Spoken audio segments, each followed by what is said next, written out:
Alrighty, thank you all for tuning in. I'm Andrew Pollard, and I'm here with Bill Howald, Executive Chair of Blackrock Gold. Bill, how you doing? You're down in Reno, are you? I'm down in Reno. We're social distancing to the max today. I see. Has your wife sent you down to the basement, it looks like, or is that where That's it. I'm in my lair it's here at my geologic office here in it's an Reno. enforced quarantine, but it's been what 3, 4 weeks now. She's just saying stay down there for good, or That's it. That's it. They feed me with a plate under the door. there you go. Well, it's a shame you're not in the field right now. I know we had to call the second hole of our follow-up program at Silver Cloud off, but maybe I guess what we can get started on is just well, we'll get to some forward-looking statements here because well, if you're not looking forward, where are you going? And anyone, most of these slides that I'm going to be going through are up on our website right now in our full slide deck. I just pulled out some key talking points here that I wanted to go through with Bill. It's worth noting, well, here we are. It's coming up on a very special date for Bill and I. It's, as you can see from there, it's coming up on our 1-year anniversary. I'm hoping that is the gold and silver anniversary as first anniversaries go. It doesn't have to be paper. Although if someone wants to buy us out, I'd completely be happy with that too. But you'll see we've come a long way in a year.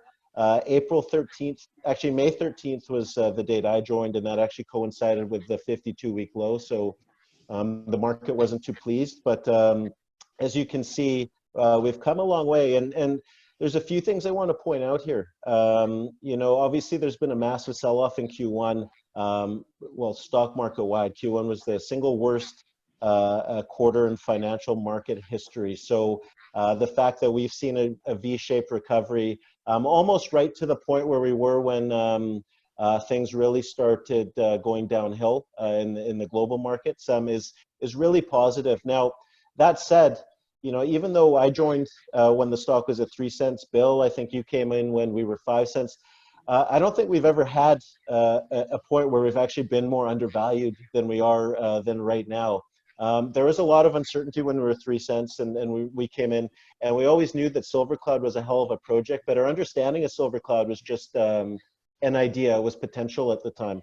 What we've been able to do in nearly the last 12 months there in terms of understanding, in terms of going back to where past exploration led us, but also looking at new areas of the project. I mean, we've generated completely new target areas, and we've also tied together big missing pieces of the puzzle that Teck missed, that Placer Dome missed, and that Newmont missed along the way. So from Silver Cloud perspective, which was, the ultimate grassroots opportunity for us, 45 square kilometers on, the single most prolific gold mining region in North America, that's been untouched for 20 years. I mean, we've come a long way, but we're not just a grassroots explorer anymore. You'll notice in I guess, mid-February, right before this big sell-off happened, we announced another transaction with a project called Tonopah West. By pulling the trigger on that transaction, we're not a grassroots explorer anymore. We've now got our hands on one of the most significant precious metal districts in all of the United States. And easily one of the largest silver districts in North America. And this isn't an idea, it's not conceptual. This is something that has produced over 174 million ounces of silver and nearly 2 million ounces of gold at very high grades. And we're not talking in far-flung places, we're talking, there's railroad and there's a highway and there's a town built right on top of it. This is the last district scale discovery in Nevada before the Great Depression, and really, I mean, it's amazing that it's been hiding in plain sight for so long, but we'll get there. So maybe what I'll do now is we'll go to, well, yeah, I sort of went through those, but as you'll see, we're focused on Nevada. We've got 2 district scale opportunities. Silver Cloud's a grassroots opportunity up on the northern Nevada Rift, right where it meets the Carlin, and Tonopah is down right on the Walker Lane trend. This is the heart of Silver District, and though it's not shown here, there's lots of other development stage projects right all around us, pretty much in that star you see our project. We're surrounded right by West Kirkland's 3 Hills and Hasbrook, Allegiance, East Side projects about 20 kilometers to the northeast. There's quite a few. But let's start off with Silver Cloud here. So Bill, So we're focused down on this last hole that we drilled, hole 6, in the Northwest Canyon area. We drilled 2 holes there previously, and it lined up with a hole that you actually drilled there back with Placer Dome in about 2002, which cut 12.5 meters of 5.5 grams per ton. In there was 1.5 meters of 12 grams per ton. And we were actually able to connect the dots on an east-west strike. So we've now delineated about 250 meters of strike on an east-west axis, which is really a proof of concept for us. But what we also ascertained on that was that we hit it a little high. So perhaps you can just go into what we're looking for on hole 6 and what we've seen, at least while we wait for assays. Yeah, right. Thanks, Andrew. Yeah, so we drilled holes 2 and 3 over in Northwest Canyon. They were angle holes directed kind of northward. We were able to incorporate the past drilling from Placer Dome into that array, and what we were able to come up with was a series of structures that appear to be striking east-west and dipping to the south quite steeply. What we felt when we saw the textures, as you know, we hit about a little over 8 grams in hole 2, and when we looked at the textures of the veins and what we saw in the geology there, we thought we had hit the system a bit too high up along the structure. Hole 6 was designed to test that structure down dip, and it actually told us a couple of things about Northwest Canyon that we didn't really know before, and that was one, we crossed some big structure between the Silver Cloud mine area and Northwest Canyon, where we dropped down into what we'll call the Silver Cloud Graben. It seems to be a regional structure that cuts through the western half of the property. And in that drilling, we saw an enormous amount of volcanic rock and some very good alteration as we moved down through the hole. We hit 4 zones that were quite significant in that they were greater than 3 meters in thickness, or drill hole thickness. And they looked quite interesting with quartz veining and some sulfide. So those holes, or that hole, those assays are at the lab now, and we're waiting to see what the results are. But we're quite intrigued by what we saw. You know, the idea of having a thick sequence of volcanics is more in line with what you see at Midas than versus, say, at Hollister, where the veins are in the basement rocks. At Midas, they're in the volcanics. We seem to have similar volcanic units to Midas.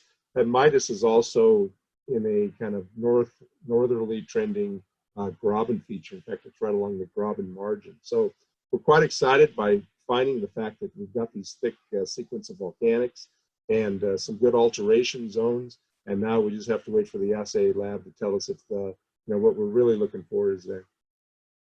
So effectively on this huge property, you know, 45 square kilometers, literally half of it's being cut by this Graben feature on the western half, and it's trending northwesterly, pretty much directly right on trend of Midas there. Midas, for those that don't know, was a monster discovery, over 3 million ounces, and I believe was producing in its heyday at about 30 grams per ton.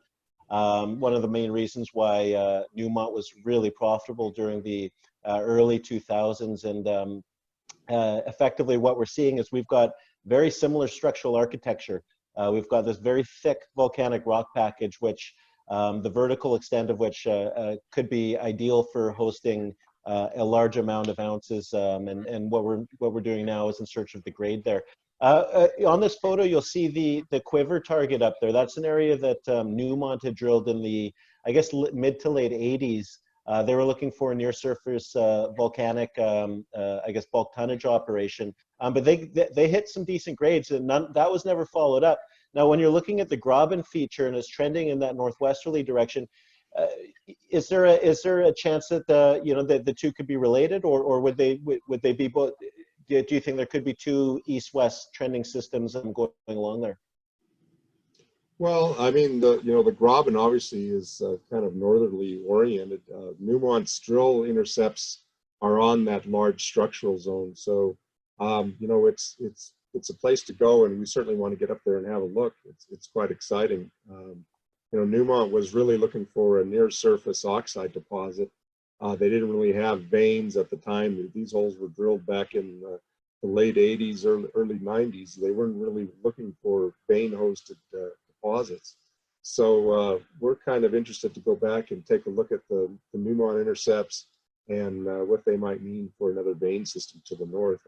You know, there's you know, if you go to Midas, there's multiple veins that carry good grades. So, you know, it's possible that in the Graben here, the Silver Cloud Graben, that we might see the same kinds of things, multiple veins carrying very good grade.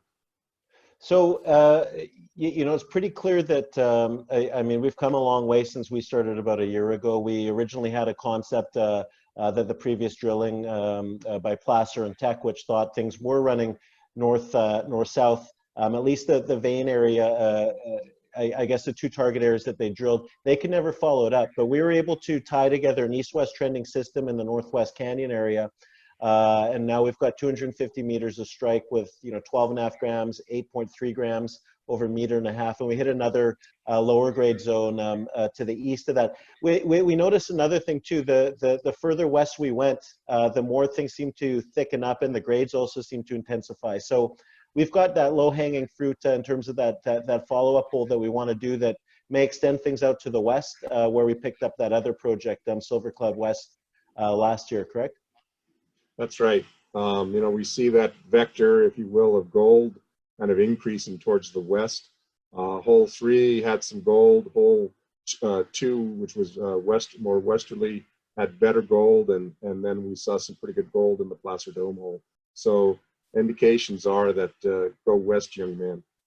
And and we're going to look forward to doing that. Hopefully get back up there this summer. Now, the next order of business at Silver Cloud is we've got IP lined up because, you know, our understanding keeps advancing and we want to, well, really it's a target-rich project and we want to be really certain of where we're going next. So Northwest Canyon, we're going to let the assays from hole 6 guide us. We know we want to go out west there. We also want to run some lines across that area in between Silver Cloud and Northwest Canyon.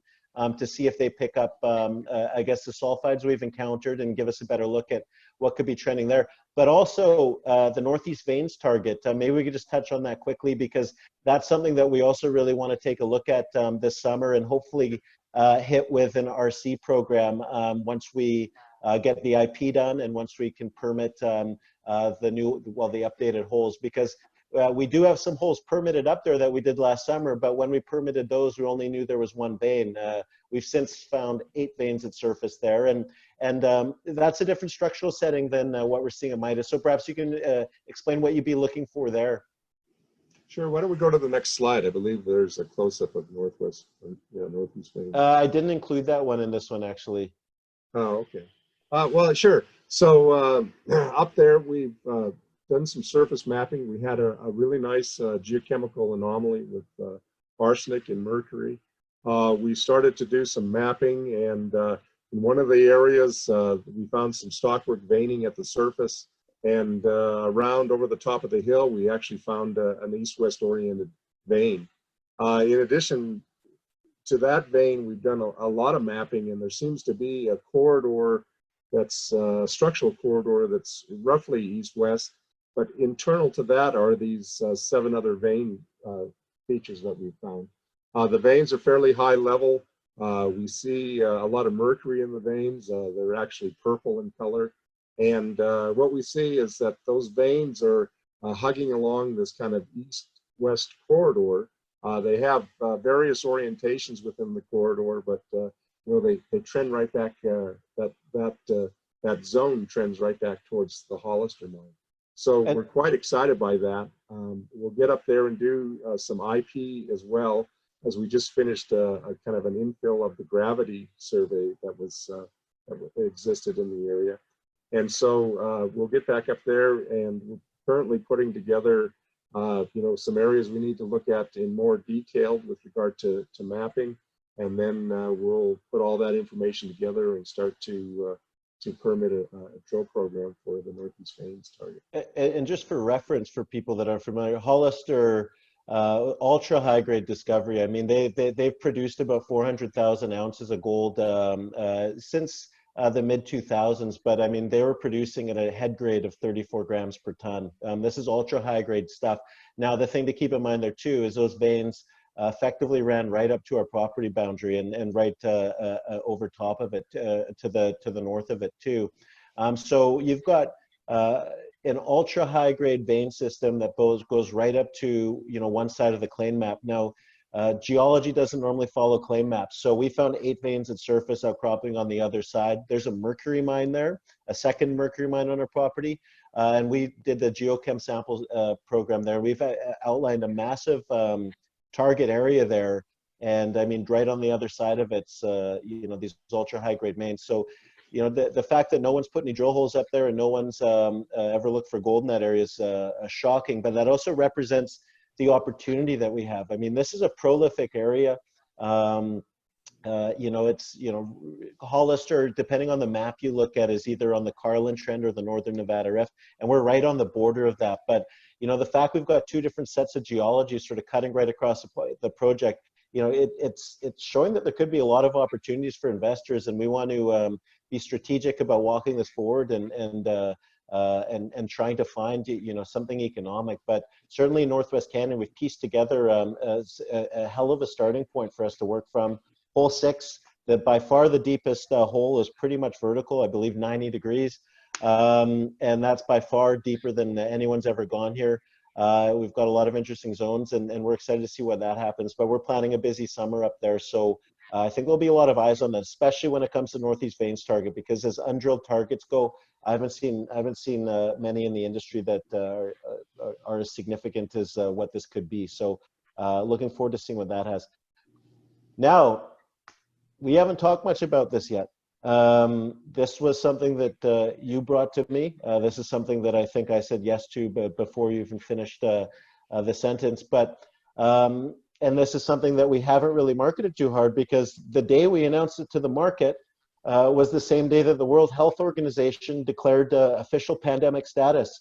It was the single worst day in Dow history up until that point. Now, we've had quite a few since there, but you know, we've been pretty tight-lipped about this. There's no point marketing something when people are throwing everything out with the bathwater. But what we now have is immediately, you know, Silver Cloud is the ultimate grassroots opportunity, but we've now consolidated one of the largest silver districts in all of North America, and it's known for its grade and it's known for its size.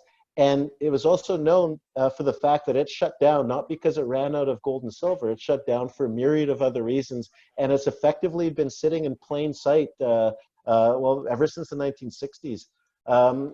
Bill, you've been in Nevada for a long time. I mean, had you had your eyes on Tonopah, or you know, what was your history with this? Yeah, well, it's, you know, it's I like to focus on where gold and silver are, and obviously it's one of the top silver districts, not only in Nevada but probably in North America. It produced quite a bit of silver. The camp, you know, was you know, kind of an interesting camp, because as things progressed from outcrops at the surface, which was the original discovery, the district basically moved westward, and grades seemed to hold together. You know, you have that historic ratio of 100 ounces of silver for every 1 ounce of gold, and the camp continued to move westward, find more veins, find very thick, you know, up to 24, 25 meters wide, high grade silver gold veins. And then all of a sudden the depression hit, silver prices plummeted. As you said, there was a myriad of things happened, mills burnt down, and basically the camp went silent. So we now have half of this. So this is a district that, it's small, but it packs a punch. It's about 4 miles in length, and we've got about half of that, the western half. Now you said that when they started mining it, the discovery was actually made on the east side of town. So why were we most interested in the western half? Because that's where mining ended, and it didn't end because they ran out of ore. It ended because of other issues. So there's a number of veins that there's still gold and silver sitting in the faces of the underground workings, and it's pretty low-hanging fruit in the fact that it doesn't take much to go back to those areas, look at the old mine report, look at the assay reports, and see that there wasn't a lot of development done on some veins that were running, almost 500 grams of silver and 4.8 grams gold. Mm. And effectively, I mean, unlike Silver Cloud, where we're trying to figure out where these veins are and which way they run, and are they mineralized? We've got a plethora of data. Literally, they were mining these things for about 40 years. The bulk of it happened between 1900 and the mid 1920s, but we don't need to figure out where these veins are. We're going right back to where they left off. We know they were mineralized. They packed a serious punch. I mean, they produced in Nevada. This is only behind the Comstock lode in terms of silver production. And the fact that it's a silver primary district too, that's quite unique. As many of you investors will know, I mean, silver is normally a byproduct of other large mines, whether it's lead or zinc or copper. It can be easily scaled up or down. Now, there are lots of silver primary districts down in Mexico, but that comes with a myriad of other reasons. I wouldn't, well, it's not somewhere I'd be traveling down alone. And certainly in Tonopah, I mean, I can get around without security, except when it comes to the casinos. But this is a hell of an opportunity. It's right in the middle of halfway between Las Vegas and Reno. And it's been sitting there in plain sight. They built this town on top of it for a reason. There's no shortage of developments. Kinross is Round Mountains, a short drive away. Lots of other development stage stuff. We're right in the heart of it. So we're outlining exactly what we think is here. And this is sort of back of the napkin stuff based on historic productions, where they left off, grades and tonnage. And perhaps you can explain what your favorite targets are here and what the upside is for investors. Sure. Well, one of the exciting things is, we've been able to consolidate the land position. If you looked at that last slide, you saw the Tonopah Extension Company in the West End. We've consolidated those two land holdings into Tonopah West, along with a portion of the McNamara Mining Company. So that's where we're starting. We're starting with areas that were known mining areas. And as you can see, the Tonopah Extension Mining Company was the third largest producer in the district. And it's worth noting that as they actually started mining on the eastern side, the reason, one of the main reasons that Tonopah Extension and our side might have less overall production is because they actually got to it later on. And then when things went, when the bust happened, everyone left town, correct? So they got a bit of a head start on the eastern side. Yeah, the district was discovered on the east, and production and everything moved westward. So we got the blue sky on the extensions. Ground really happened, their heyday was really in the mid 1920s, and then of course the bust came. Yeah, and it's actually one of the reasons for the bust, along with the Depression and obviously the Second World War and the price of silver being pegged. One of the final nails in the coffin for the district was actually the Tonopah Extension mill burning down in the mid 1940s, which set fire to part of the city as well, and I know took some hotels with it. So yeah, if the lack of labor, spotty electricity, and low silver and gold prices weren't enough, then the mill burning down was probably enough, and that's really the last real work that this area's had. Perhaps so we've got a new vein discovery that Coeur made, 2 veins a couple of years ago. When we say we consolidated the district, I mean we consolidated. No one's had this land position since the 1960s, since Howard Hughes owned the district. Now, Coeur Mining, they had a portion of our project.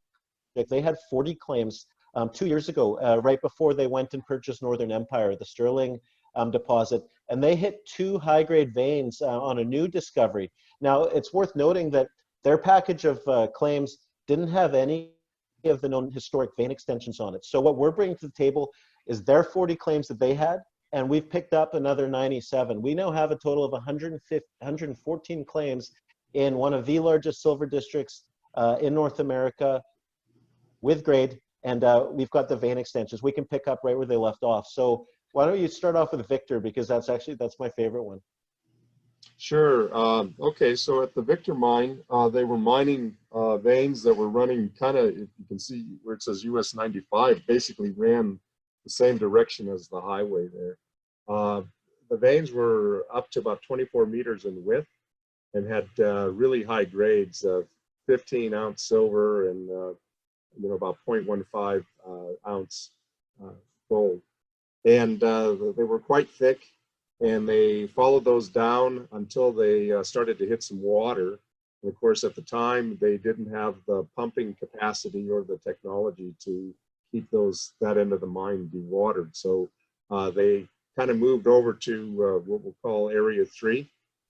And they ran out some crosscuts and came across those three veins, the Denver, Paymaster, and Bermuda veins. And they started to mine those. And those veins had very good, again, gold and silver values in them. And they ran those out until about 1928, when they could no longer sustain the production, and the mine went dormant. So we know, based on the mine maps and the assays and the geometries of those three veins, that there's quite a bit of material left there, and that's part of that 2.5 to 6 million tons of material. So there's a very nice target out there running in the neighborhood of about 3 million tons of 15 grams, 15 ounces of 15 grams of gold equivalent. Just to move down to 4 at the Ohio vein lookalike, down there, Core made, there was another company involved when Howard Hughes was around. That company had a hole that hit about, was 8 ounces of silver and roughly the equivalent of gold. That was followed up by Core, which hit roughly 750 grams of silver and about the same equivalent, 7 grams of gold, and wasn't really followed up. Core looked at it like another vein. Really what it looks like to us is another flatline vein, like we saw, or what was prevalent at the Ohio vein, which is to the east. So it's a flatline vein, and we'll approach it that way. And that looks like it could be an area with exceedingly high grades, up to about 20 grams of gold equivalent. Hole 2 is really following up on that Ohio vein extension. Again, the same thing happened late 20s, 1920s, early 1930s. The Ohio company, the West End Extension Company, they ran into some issues and didn't really follow up on this high-grade Ohio vein, which had, as I said, about 20 grams of gold equivalent. So we're going to look at that offset between number 2, the Ohio vein, and number 4, the Ohio vein lookalike. So in there could be quite a significant strike extension of that Ohio vein. So that's pretty exciting. So we're envisioning, what could be just as big or bigger than what was already mined out of this district already, just based on the just based on the tonnage and the grade. I mean, there's serious ounce potential here, both in silver and gold, if we're correct. And the best part is we know where to look, correct? So, we're still, I'll go back to the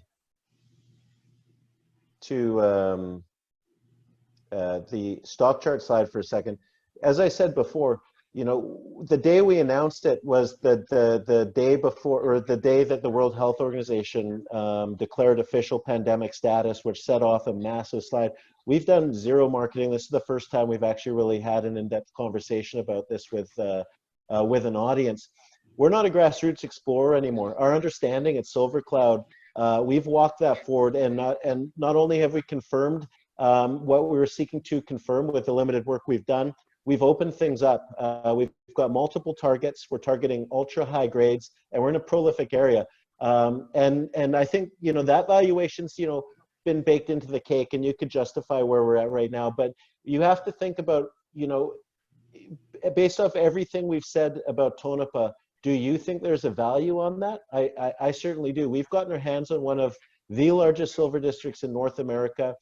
We know exactly where to pick up, right where they left off. We're going to be targeting it. One of the benefits of this sort of project is we don't really need to define much. We don't need to go in with core. We can hit it with RC right away, and just look to while we're, you know, Tonopah's about adding ounces. Even though we're right now we're being traded as if we're a grassroots explorer, this is effectively, you know, historic mine expansion in a prolific district.